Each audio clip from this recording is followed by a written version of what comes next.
तो मैं और मेरे कुछ दोस्त पिछली गर्मियों में विल्मेट नदी के किनारे कैंपिंग करने गए थे। हमने जंगल के गहरे छोर पर एक अच्छी पैदल यात्रा की।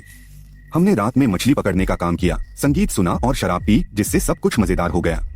बाद में रात में मुझे लगता है कि हमने आखिरकार रात को सोने का फैसला किया। लगभग 2:00 मैंने अपने एक दोस्त के साथ एक टेंट साझा किया, जबकि अन्य दो ने दूसरे टेंट में हिस्सा लिया। हमने उन्हें किसी बात पर हंसते हुए सुना। पहले तो हम उनकी हंसी की आवाज सुनकर हंसे, लेकिन जल्द ही यह हमें परेशान करने लगा और हमने उन्हें चुप रहने के लिए चिल्लाया। उनमें से एक ने जवाब दिया, यह हम नहीं हैं। मैं चौंक कर उठ बैठा।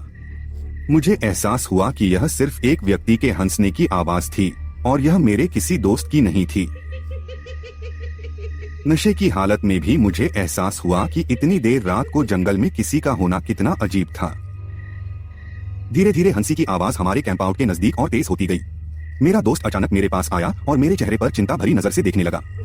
मैंने अपने अन्य मित्रों को चिल्लाते हुए सुना कि वे बहुत घबरा रहे हैं। जैसे जैसे हंसी और भी करीब आती गई, मैं साफ साफ समझ पाया कि यह किसी पुरुष की हंसी थी। शायद उसकी उम्र 30 या 40 के आसपास होगी।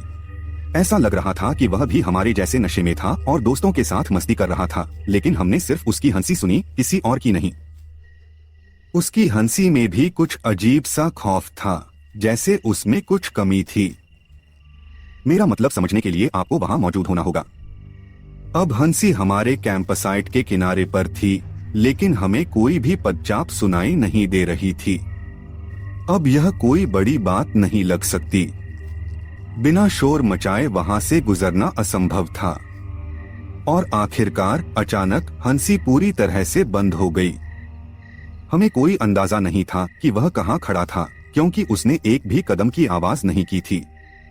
हम लोग चुपचाप बैठे एक दूसरे को देखते रहे। मेरा मित्र स्पष्ट रूप से घबरा गया था, लेकिन वह जितना संभव था उतना अच्छा व्यवहार कर रहा था। अंत में कुछ ने सन्नाटे को तोड़ा। तंबू के सूती कपड़े पर किसी चीज के रगड़ने की आवाज। हमने चांदनी में तंबू पर दबाव डालते हुए एक हाथ की रूपरेखा देखी। तंबू से बाहर निकलने से पहले हम दोनों ने पूरी ताकत से चिल्लाया। हम जंगल में जितनी तेजी से भाग सकते थे भागे। हमारे दूसरे दोस्त भी हमारे पीछे पीछे चल रहे थे।